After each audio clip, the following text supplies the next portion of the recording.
lagi di Cahaya Hati Indonesia. Terima kasih pemirsa di rumah yang masih bersama kami ya. Sudah 2 tema kita lalui, topeng manusia di dunia, ghibah membawa petaka, dan sekarang kita akan masuk ke dalam tema kita yang ketiga. Ketika hidup merasa paling sulit, Masya Allah ya. Bersama guru kita yang dimuliakan Allah Subhanahu Wa Taala, Al-Ustadz Abdul Basit. Allahumma sholli ala Sayyidina Muhammad.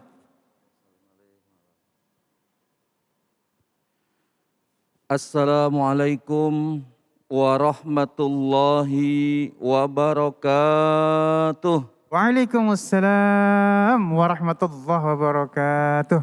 Bismillahirrahmanirrahim. Alhamdulillahi rabbil alamin. Wabihi nasta'inu ala umurid dunya waddin. Wassalatu wassalamu ala sayyidina Muhammadin wa ala alihi wa ashabihi ajmain, amma ba'd. Yang sama-sama kita hormati guru-guru saya, ada Kiai Haji Fikri Haikal, juga Ustadz Ali Zainal, dan juga Ustadz Abdul Kafi. Mudah-mudahan beliau selalu dalam keberkahan Allah Subhanahu wa Ta'ala.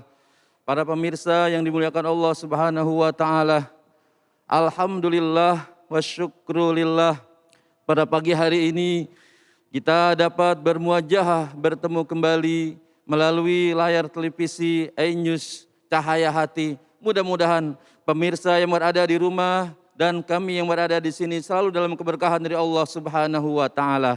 Amin ya rabbal alamin.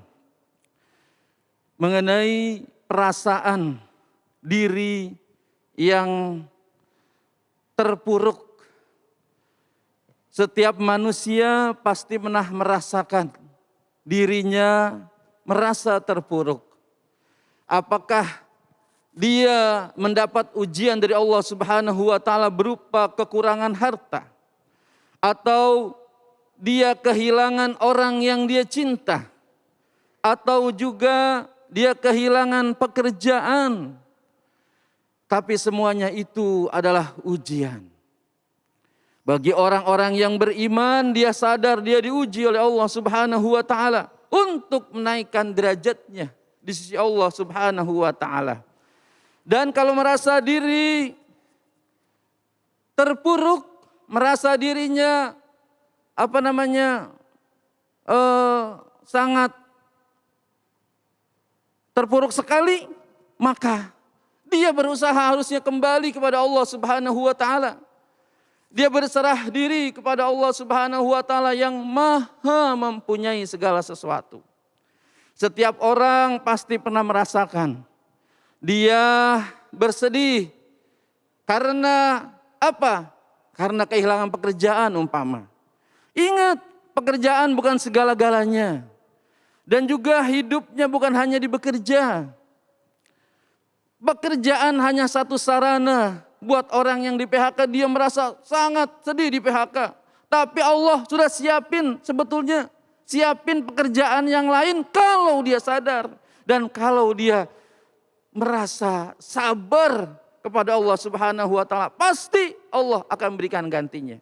Ada seorang yang dia bekerja, begitu dia lepas dari pekerjaannya yang satu, dia bersedih dan dia minta sama Allah Subhanahu wa Ta'ala.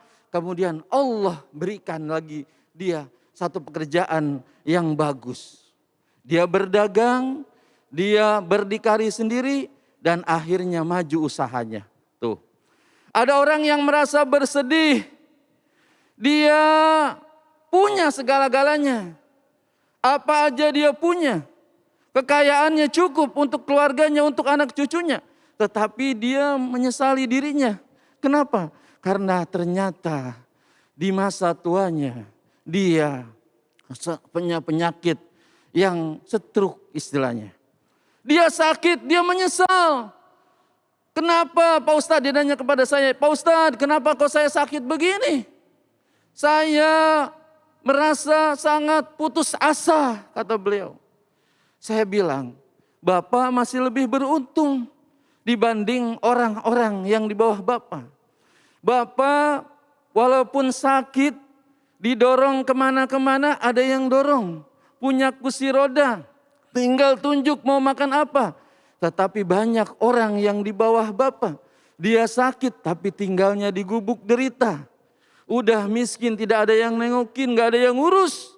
Tuh, makanya mesti bersyukur kepada Allah Subhanahu wa taala.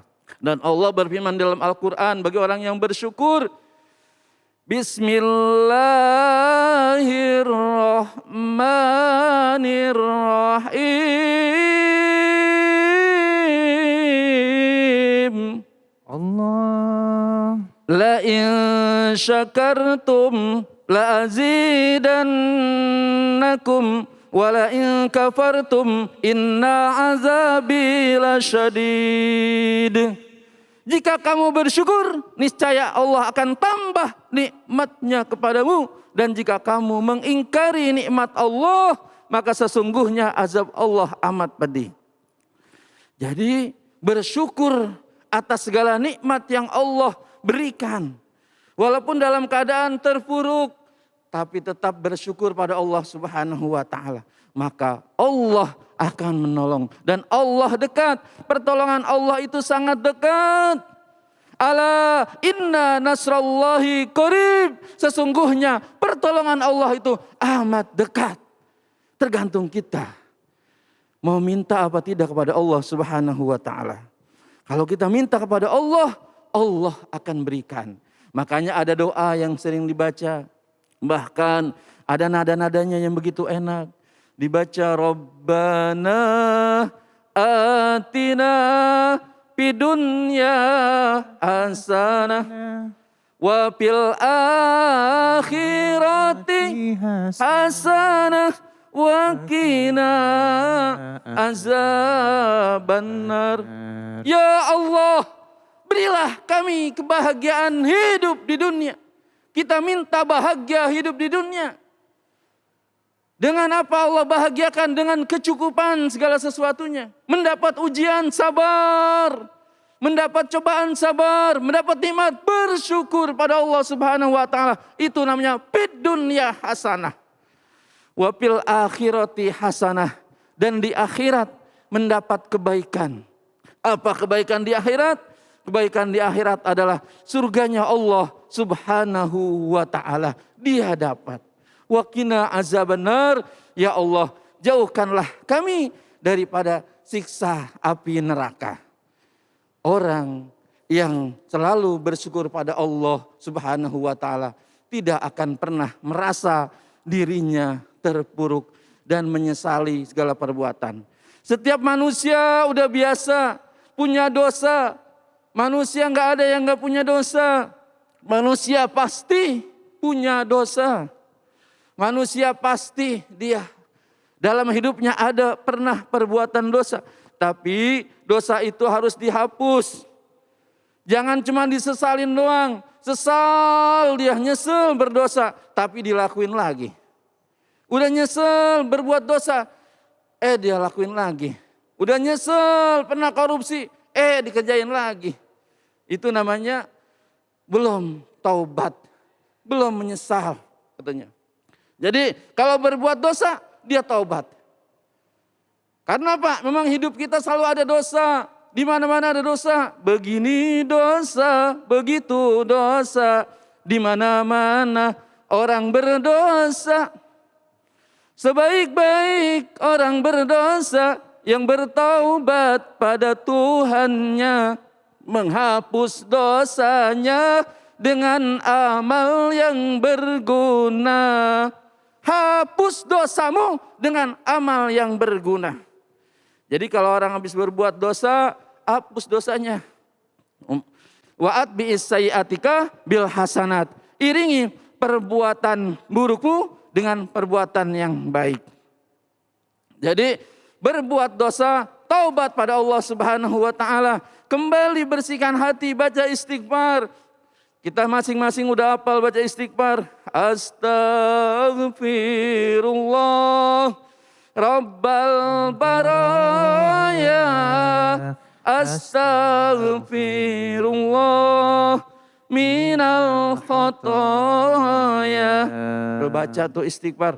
Minta ampun kepada Allah Subhanahu wa taala atas segala dosa-dosa kita. Karena manusia memang tidak luput dari dosa. Dan bersyukurlah kepada Allah atas nikmat yang sedikit. Bersyukurlah kepada Allah, mungkin kita merasa dikasih nikmat dikit, bersyukur kepada Allah Subhanahu wa taala dan berterima kasih kepada manusia. Yang Nabi SAW bersabda, qala an-nabiy sallallahu alaihi wasallam, man lam yashkurin nas lam yashkurillah, man lam yashkuril qalil lam yashkuril kasir. Siapa orang yang tidak terima kasih dengan yang sedikit, pasti yang banyak pun dia tidak berterima kasih. Dan barang siapa yang tidak bersyukur kepada manusia, tidak terima kasih pada manusia, maka sesungguhnya dia tidak berterima kasih kepada Allah Subhanahu wa taala. Pemirsa, dimanapun Anda berada, mudah-mudahan apa yang saya sampaikan bisa menjadi bermanfaat buat diri saya dan juga buat pemirsa sekalian. Hadanallahu wa iyyakum ajmain. Wassalamualaikum warahmatullahi wabarakatuh. Waalaikumsalam warahmatullahi wabarakatuh. Terima kasih guru yang dimuliakan Allah Subhanahu wa taala, Al-Ustaz Abdul Basit. Masya Allah ya, banyakin syukur ya. Kalau kita banyakin syukur, yakin Allah tambah nikmat kita ya. Kalau nggak bersyukur, susah hati kita pastinya ya. Dan baik, jamaahku yang dimuliakan Allah Subhanahu wa taala, saat lagi kita menjawab pertanyaan-pertanyaan yang sudah masuk melalui media sosial kita. Jangan kemana-mana, tetap bersama kami di Cahaya Hati Indonesia.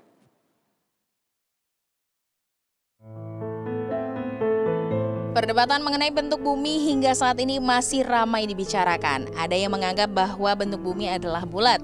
Namun tidak sedikit juga kalangan yang percaya bahwa bumi berbentuk datar. Melihat perdebatan tentang bumi bulat dan bumi datar yang tak kunjung usai, seorang astronot asal Arab bernama Hazza Al-Mansuri pada 2019 lalu kembali meneliti bentuk bumi. Setelah melihat dan membuktikan dari luar angkasa, astronot Arab tersebut tidak melihat bentuk bumi yang datar.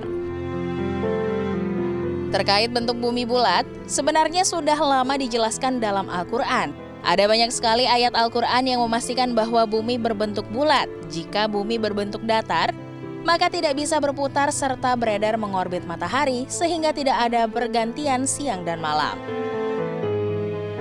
Adapun firman Allah Subhanahu wa taala yang mengatakan bahwa bumi itu bulat, tepatnya pada surat Az-Zumar ayat 5 yang artinya, Dia menciptakan langit dan bumi dengan tujuan yang benar. Dia memasukkan malam atas siang dan memasukkan siang atas malam dan menundukkan matahari dan bulan. Masing-masing berjalan menurut waktu yang ditentukan.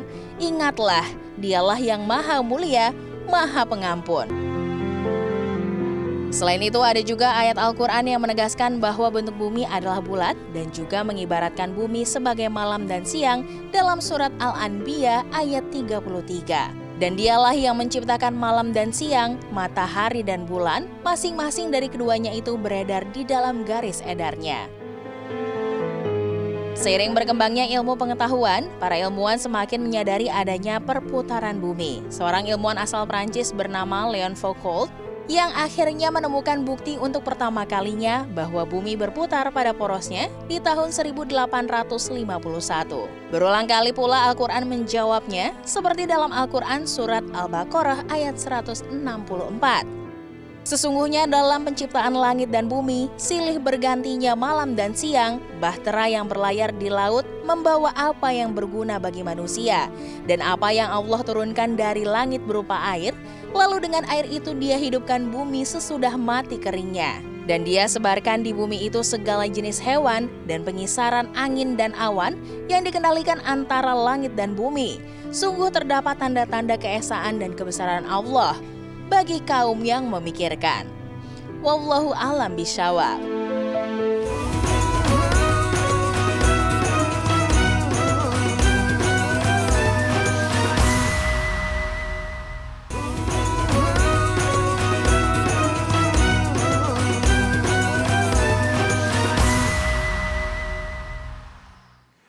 Kembali lagi di Cahaya Hati Indonesia dan terima kasih untuk sahabat-sahabat di rumah yang sudah mengirimkan pertanyaannya.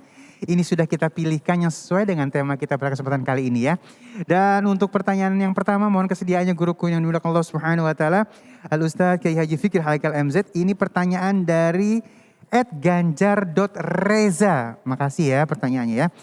Di pergaulan sekarang kita harus punya topeng banyak biar masuk ke semua kalangan. Emang iya kadang-kadang ya, Masya Allah. Apakah itu artinya kita sudah masuk dalam kemunafikan, Guru? Ini terkondisikan ini kita ya, kadang-kadang harus pakai topeng. Silakan, Guru. Ya, Mas Ganjar. Iya.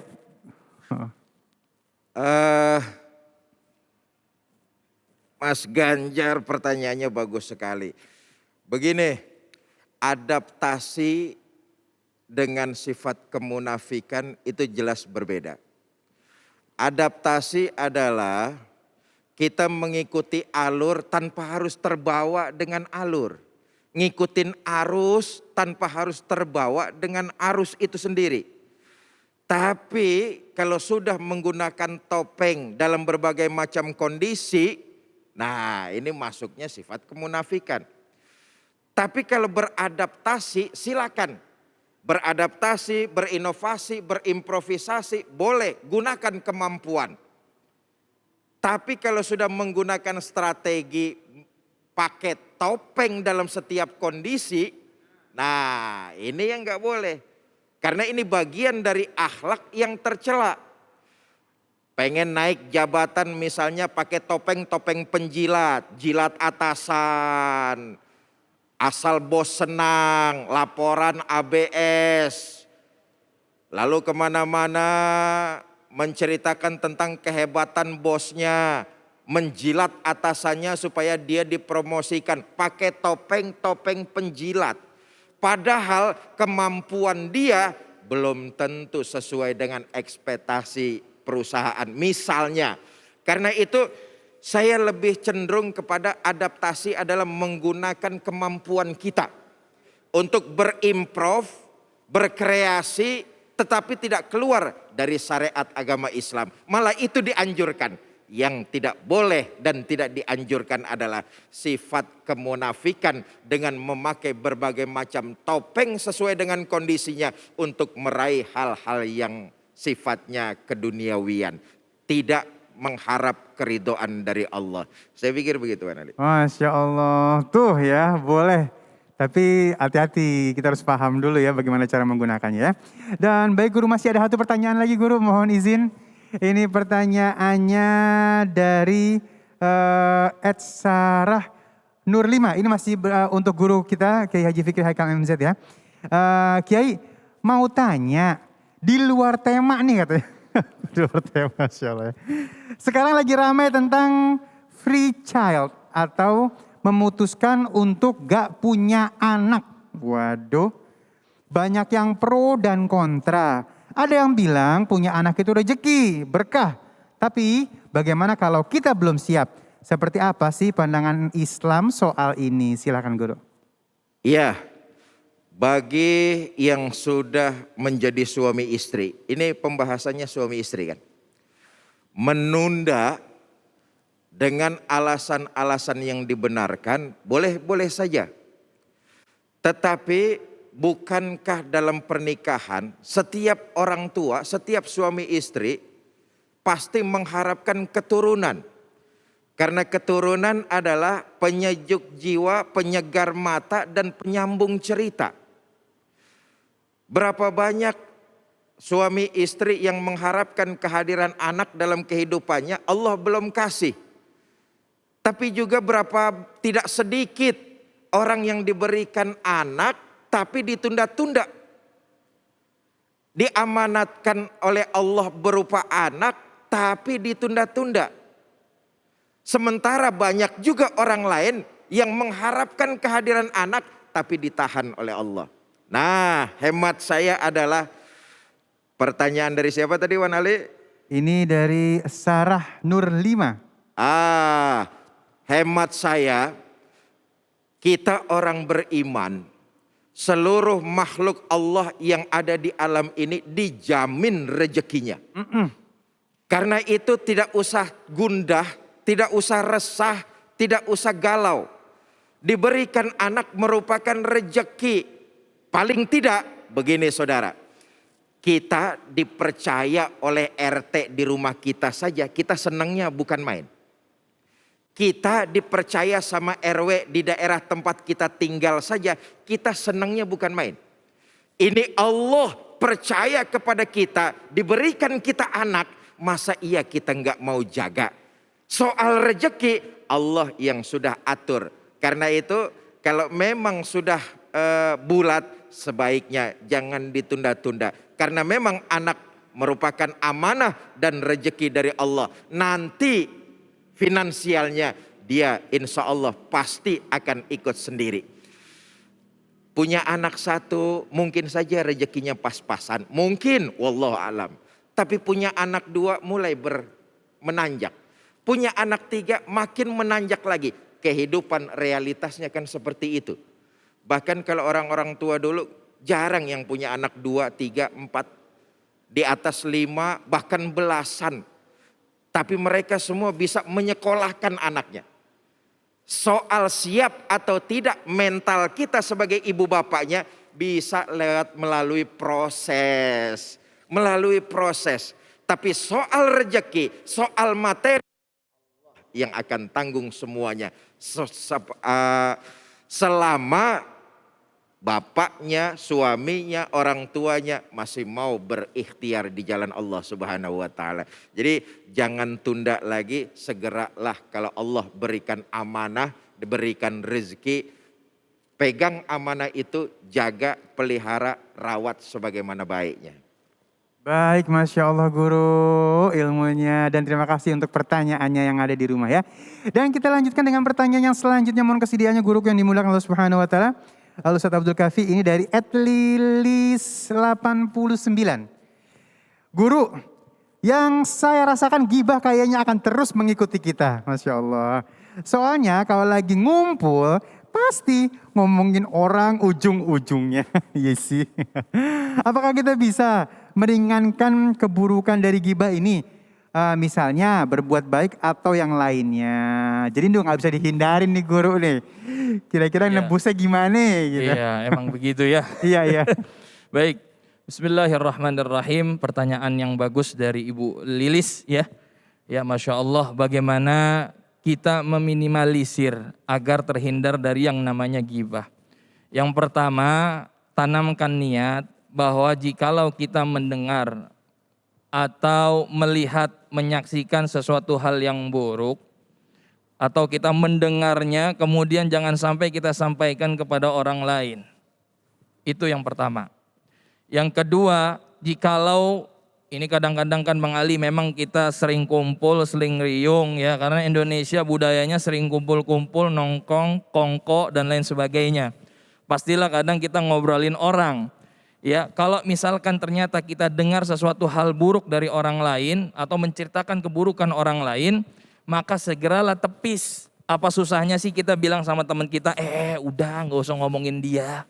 Lebih baik kita ngomongin yang lain aja udah. Kita ngomongin yang baik-baik. Mengapa? Karena dengan begitu kita bisa menghindar dari yang namanya gibah. Karena ulama mengatakan bagaimana seseorang yang dia hanya mendengarkan saja cerita keburukan orang lain dalam suatu perkumpulan, apakah dia termasuk gibah? Ulama mengatakan bahwa iya, dia termasuk golongan orang yang gibah. Jadi cuman ngedengerinnya aja gibah. Oleh karena itu kalau misalkan kita dengar suatu cerita buruk orang lain, kita tepis saja. Bahkan kalau bisa kita pindah aja udah. Udah deh jangan ngumpul sama sini lagi. Tadi dulu ya, mohon maaf nih saya mau ke sana dulu. Artinya kita menghindar. Mengapa? Karena dengan begitu pelan-pelan minimal hati kita mengingkari dulu gibah. Kalau misalkan ternyata enggak mengingkari, kita mengiyakan, justru kita cuma duduk diam, sama aja kita sama dia. Ujung-ujungnya apalagi ketika teman metik, teng. Kita jadi ikut-ikutan gibah. Lalu Ustadz, bagaimana caranya kalau kita ngomongin keburukan orang lain yang niatnya itu untuk mengingatkan diri kita dan semuanya. Dalam hal ini itu dibolehkan. Imam Nawawi dalam kitabnya, kitab Riyadhus Shalihin, bab ma yubahu minal ghibah. Bab apa-apa yang diperbolehkan untuk bergibah. Salah satunya adalah tahdzirul muslimin minasyarri wa nasihatihim, yaitu memberikan peringatan terhadap sesama kaum muslim ya dari keburukan orang lain dan juga memberikan nasihat kepadanya. itu dibolehkan. Contoh misalkan ada berita kita lihat, makanya kadang-kadang kalau di berita itu pakai inisial. Seseorang telah melakukan kejahatan dengan inisial A, dengan inisial HB, dengan inisial itu sebenarnya juga kita bisa menghindari dari yang namanya gibah. Atau kita juga dengan yang namanya hanya menceritakan keburukannya saja tapi tidak dengan orangnya. Mudah-mudahan ini bisa menjawab dan mudah-mudahan bisa membuka hati kita agar terhindar dari yang namanya gibah. Amin, amin, wa'afu anhu. Masya Allah, bener banget emang kadang-kadang gibah menghampiri kita ya, bukan kita menghampiri gibah. Iya, kita yang maju ya. Masya Allah. Dan baik kita masuk ke dalam pertanyaan yang selanjutnya. Ini dari Arisatira ya, Tria, ya oke baca gitu ya. Ustadz, kita udah berusaha buat gentle. Ngomong di depan biar gak gibah. Oh disampaikan langsung ya. Tapi orang yang kita ajak ngobrol itu malah gibahin saya di belakang. Emosi saya nih. Saya juga naik akhirnya. Emosi saya juga naik akhirnya. Kalau begitu boleh gak sih kita balas pakai cara yang sama? Atau ada cara lain buat balas orang kayak gitu? Dipikirin balasnya nih guru. Iya, baik. Bagaimana hukum ya membalas orang yang menggibahi kita? Padahal kita udah berusaha gentleman ngomong di depannya secara baik-baik. Baik, ketika kita dibicarakan keburukannya ya oleh orang lain, maka jangan balas kita juga mengucapkan keburukan orang tersebut kepada orang lain. Kenapa? Karena kita sama aja dengan dia. Karena kita jatuhnya juga dengan hal itu gibah. Kalau begitu yang ada tidak akan pernah selesai permasalahan. Yang satu dia gibah, ngomongin kejelekan kita. Kita juga ngomongin kejelekan dia. Dia ngomong ke A, dia ngomong ke B. Dia ngomong ke B, dia ngomong ke A. Bagaimana solusinya? Solusinya diam. Cuman satu, diam. Kalau susah buat apa-apa, cuman diam. Karena ada makalah mengatakan man somata naja. Barang siapa yang dia diam, dia tidak banyak bicara, dia tidak bergibah, maka dia akan selamat. Artinya ketika orang menggibahi kita, kita diam aja. Yang kedua, balas dengan kebaikan. Kenapa? Karena ketika kita balas dengan kebaikan, dengan menampilkan bahwa kita tidak seperti itu, insya Allah hati dia akan terketuk dan mudah-mudahan dia jadi teman sahabat kita yang dia tidak menggibahi kita. Karena ini luar biasa Bang Ali, bener gak? Kadang-kadang kita gak sadar, kita digibahi, dia manis di depan kita. Tadi guru kita Kiai Masya Allah telah bilang ada orang bermuka 2, bertopeng 2, bahkan sampai 4. Di sini dia ngomong A, di sana dia ngomong B. Di sana dia ngomong C, di sana dia ngomong D. Sampai 4 mukanya.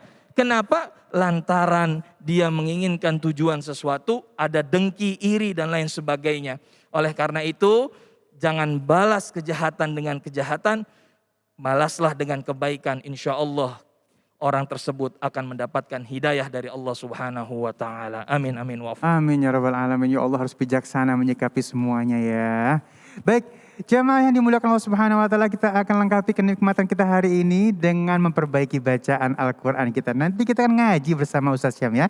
Jangan kemana-mana, tetap bersama kami di Cahaya Hati Indonesia.